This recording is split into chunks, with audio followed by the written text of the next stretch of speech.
at it again. We've got to talk about Democrats and Bill Maher, because he recently made a statement on his show that was actually on point.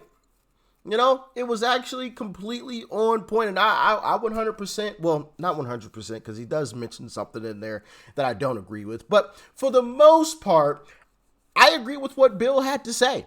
And, you know, that's the crazy thing, because sometimes Bill will have these moments where he'll say something that makes complete and total sense, and it's 100% true, and then other times he's just like pulling stuff out of thin air, and it's just like, how do you go from this to that? Like, it just doesn't make any sense to me. You know, one minute you sound sane, and then the next minute it sounds like you need to be in a straitjacket or something. It's pretty wild, honestly. But he basically calls out Democrats on, you know, I'm not going to spoil it. Like, share, comment, and hit that subscribe button if you are new. And yeah, he does call out Democrats, but for a very specific reason. And I actually called out Joe Biden for this very specific reason.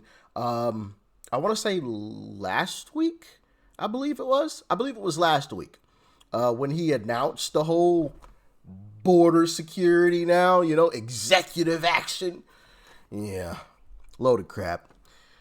Let's dive in.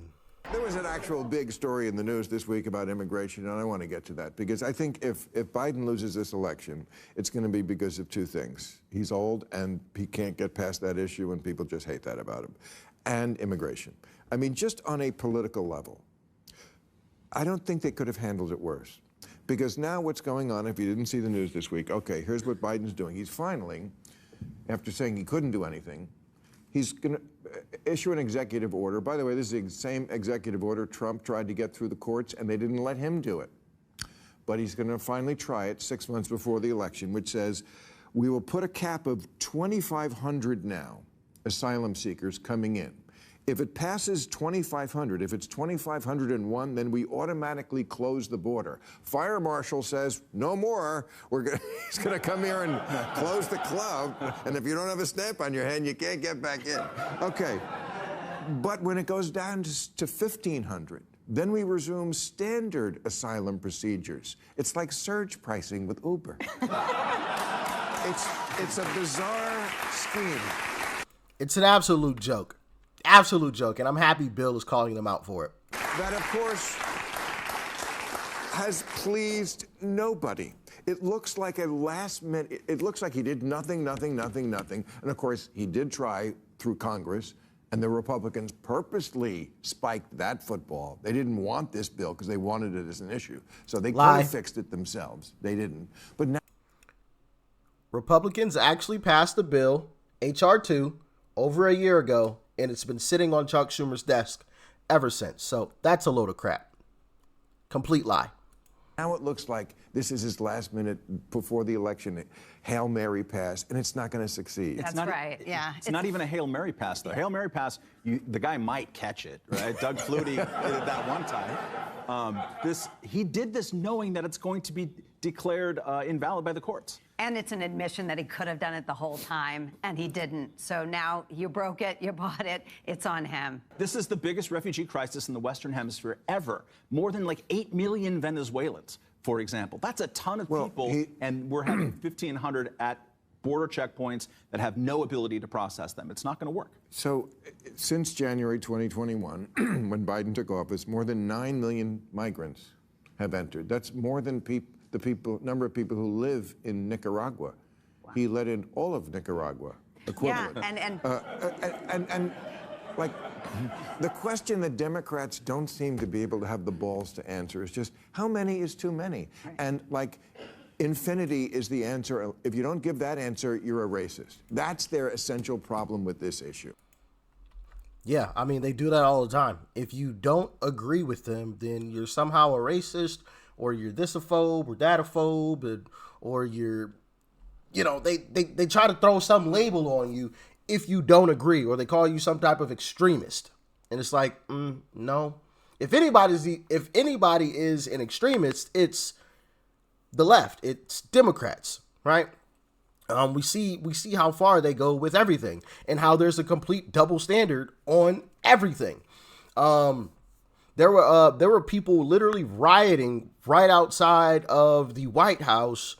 When was this? A couple days ago? I believe it was just the other day. And crickets. Nothing. The only thing that was said was that, we respect their right to protest, but let that be Trump supporters out rioting outside of the White House, graffitiing, destroying property the way that they were. And oh my goodness, they're trying to resurrect J6 all over again. They're trying to take over the Capitol. Oh, Trump's minions are out here in full force. Oh, it would be a completely different narrative. But because it was what they perceived to be their own supporters, which that one's a bit questionable at this point, they want to, oh no, it's okay. We respect their right to protest. But, hey, I took note and I saved the footage. You know me, baby. Whenever I talk about something, I got to always have the clips. So if there ever comes a situation, and I hope it doesn't, where there is a double standard, because now Trump supporters are angry and rioting out in the streets, and they want to push this narrative that, oh my goodness, Trump supporters are such bad people. Well, I've got the clips to prove the double standard. Now, back to the topic of discussion, and that is Joe Biden and Democrats trying to pull off this Hail Mary at the very end to try to win this next election. And I'm happy that Bill called them out on it, because that's all it is. It's just a ploy to try to win the election. He doesn't actually want to secure the border, and he proved that by this executive action. It's come, 5 months before the election? He's been in office for 3.5 years already. Why didn't you do that back then? Oh, I forgot. He got rid of Trump's executive actions that actually closed the border, so he opened it. And by the way, you guys know, I got the clips on that too, which I've shown you guys 1,000 times at this point. For the new folks, I got the footage for anybody doubting it. Yeah, he opened the border, and then he said, well, I've done all I can do. No, you haven't. And you knew that the entire time, because you knew Trump had executive orders that closed the border, because you got rid of them. You knew that. And now all of a sudden, oh yeah, I'm taking strong action on the border because, the Republicans. But one thing that they failed to mention is that the Republicans passed the bill in the House over a year ago to close the border. But we ain't gonna talk about that though. It's a shame, man. It's the same thing that Kathy Hochul in New York tried to do recently. I'm sure you guys probably remember the story that I brought to you guys about the congestion tax, right? Basically, New York was going to start charging folks to drive to work. Yeah, because of congestion. And that was hopefully going to lower the congestion on the roads. Yeah, absolutely insane. Like I believe it was like $5 or $7 a day or something, which, sure, $5, not a whole lot of money, except for when you got to pay that every single day. 5 days a week, sometimes 7 days a week, depending on what you need to do, absolutely insanity. But of course, guess what she recently announced? I'll just play the clip. So after careful consideration, I have come to the difficult decision that implementing the planned congestion pricing system risks too many unintended consequences for New Yorkers at this time. For that reason, I have directed the MTA to indefinitely pause the program. Now, I want to be clear. My team worked into the final hours to find a way to implement this, because the goals of congestion pricing in terms of reducing traffic and pollution are important.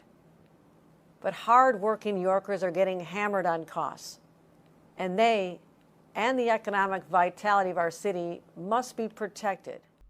Load of crap, huh? Load of crap. The difficult decision, it wasn't difficult.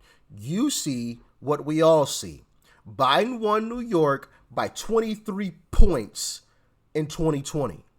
Biden is currently winning New York the last number that I saw was down into the single digits.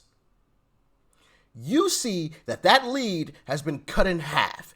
You see that Trump is able to walk into a heavy blue district in the Bronx and garner support. You see that Trump is able to walk up to a bodega and people are outside chanting, Trump, Trump, Trump. You see that Trump is able to go to a heavy blue area and have a rally of massive proportions, especially when you consider the fact that it was pouring rain earlier that same day, and it was in a park. It's not like it was in a covered venue. It was in a park the same day where it was pouring rain because AOC had posted about it, and she said, God is good, isn't he?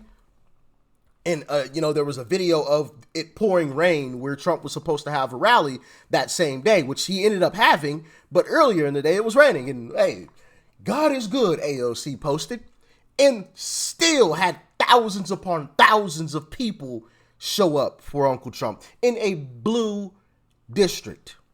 That's what you see. You see that things aren't going in your favor. So you want to try to swing it. And notice she didn't say we're going to get rid of it completely. She said pause. Pause. So we all know what that means. Oh, I'm just gonna throw it to the side for now so I don't anger you all right before an election. But in the event that we do win, I'll just bring it back afterwards. Goodness gracious, these folks they must think that we're fools or something. This is ridiculous. Same thing with Joe Biden. Oh, guys, I can't do anything about the border. Joe Biden, your poll numbers are dropping every single day by day. And one of the top issues is immigration. I've signed an executive order to close the border, even though it doesn't really close the border. And I showed you guys the clips. And it wasn't from right-wing media, right? It was one of the clips was from CNN. Okay. It does nothing to actually close the border. That's just all talk. That's just all talk. They're not stopping anything. That was just window dressing. But hey, I'm happy to see that the window dressing isn't working for most Americans. Most Americans see through the smoke screen. But as always, y'all let me know your thoughts, your opinions on all of this in the comment section below. Like, share, comment, hit that subscribe button before you go. Peace and love. I'm out.